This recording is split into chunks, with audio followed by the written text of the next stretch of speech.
भी फीके हो गए। इतना फीका कर दिया विरोधियों ने, इतना फीका कर दिया विधर्मियों ने कि जब देखो जब त्योहार आता है और ये अपनी चाल चलना प्रारंभ कर देते हैं। मावा नकली है, दूध नकली है, मावा नकली है, दूध नकली है, और इनकी निगाह में वो चॉकलेट असली है।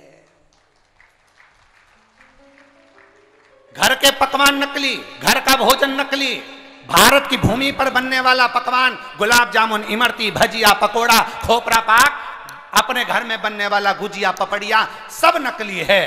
बस बाजार जाओ, रक्षाबंधन का त्योहार है, एक टॉफी भाई बहन को, बहन भाई को दे दे, और इसको त्योहार कहते हो। त्योहार वो होता है जो घर की माँ घर में मिठाई बनाए और बच्चों को खिलाए, उसको त्योहार कहते हैं।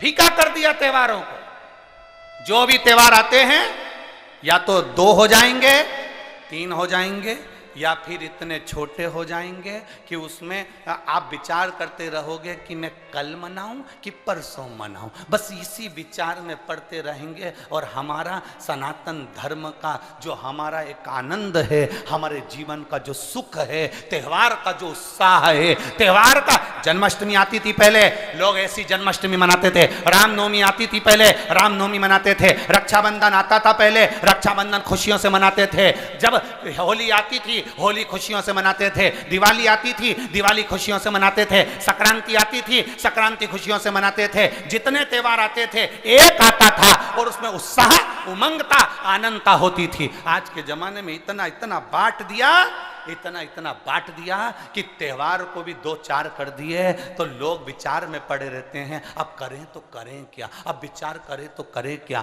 टॉफियों को इतना जरूरी बता दिया कि घर में मेरी माताओं के हाथ की बनी हुई गुलाब जामुन, खोपरा पाक, गुजिया और पपड़िया कोने में पड़ा रहता है, और वो टॉफी एक मूल हो जाती है, एक चॉकलेट मूल हो जाती है। और हम समझ नहीं पा रहे विधर्मियों को, हम सोच नहीं पा रहे कि हमारे सनातन धर्म पर कुठार प्रहार है ये, हमारे सनातन धर्म को नष्ट करने का प्रहार है ये। त्योहारों पर कौन सा एक, किसी ने बता दिया कौन से शास्त्र, कौन से वेद और कौन से पुराण में लिखा है कि त्योहार पर बहन भाई को तिलक लगाए तो टॉफी खिलाए, चॉकलेट दे। यह हमारा सभ्यता, हमारी संस्कृति और हमारा संस्कार नहीं है। यहाँ तो ये नियम है, बहन भाई को जब राखी बांधे तो बांधने पर उसने अपनी माँ से जो मिठाई बनाई हो वो थाली में रखी हो और बहन भाई को और भाई बहन को खिलाए, तो माता पिता का आशीर्वाद उसके शरीर में पहुंच जाए, उसके जीवन में पहुंच जाए। हम किन ओर जा रहे हैं? और हम चिल्ला चिल्ला कर कह रहे हैं धर्म की अधर्म का, प्राणियों में विश्व का हो गया। सीधी बात। हम जा कहां रहे हैं?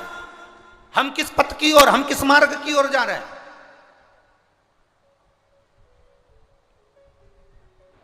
भ्रम में पड़ गया, विचारों में पड़ गया, हम भ्रमित हो रहे हैं, भ्रमित। एक ने कह दिया, सियोर वाला महाराज कहता है शंकर जी पे चढ़ा हुआ जल पीना चाहिए, सियोर वाले महाराज कहते हैं बेलपत्री चढ़ी हुई खाना चाहिए। फिर कहीं का आ गया जिसको सियोर वाले महाराज का विरोध करना था, उसने कह दिया ना जल पियो ना बेलपत्री खाओ, नहीं तो तुम्हारा जीवन ऐसा हो जाएगा। ये विरोध शास्त्र का नहीं है, ये सियोर वाले महाराज का है कि इन्होंने अगर बोला है तो उसका विरोध करना, इन्होंने बोला दुर्वा चढ़ाओ उसका विरोध करना, इन्होंने बोला चावल चढ़ाओ इसका विरोध करना। और दुनिया के लोग उनके झाले में पड़ जाते हैं। हमारा नियम निवेदन है, ना तुम सीहोर वालों की मानो ना तुम किसी की मानो। गीता प्रेस गोरखपुर की शिव पुराण बाजार से लेकर आओ, उसको दिल से धीरे धीरे पढ़ो, उसमें सब मिल जाएगा तुमको जो सीहोर वाला अपनी व्यासपीठ से बोलता है। स्कंद पुराण लाओ, नर्मदा पुराण लाओ, लिंग पुराण लाओ, देवी भागवत लाओ, ब्रह्म विवर्त पुराण लाओ, सारी पुराणों को घर में लाकर रखिए और एक एक पुराण का धीरे धीरे अध्ययन करो कि सियोर वाला महाराज कहीं अलग जगह से तो नहीं बाच रहा। एक एक पुराण का अध्ययन करो, केवल फेसबुक, यूट्यूब और मोबाइल पर ज्ञान नहीं मिलता कि आप थोड़ी देर खोल के बैठकर आपने ज्ञान ले लिया। ये तो हमने पढ़ा था शास्त्र में ऐसा। शास्त्र को पढ़िए, वेद को पढ़िए, अपने पुराणों को पढ़िए, उसका अध्ययन करिए कि बेलपत्री का चरित्र कहां वर्णन करा। एक बेलपत्र दान का जो वर्णन हमारे शास्त्रों में किया गया, एक वृक्ष लगाने का फल हमारे शास्त्रों में कहा गया, एक भूखे व्यक्ति को भोजन कराने का फल हमारे शास्त्रों में कहा गया, उसको पहचानिए। एक नवयुवक लड़का अपने पिता के सिंहासन पर बैठ गया,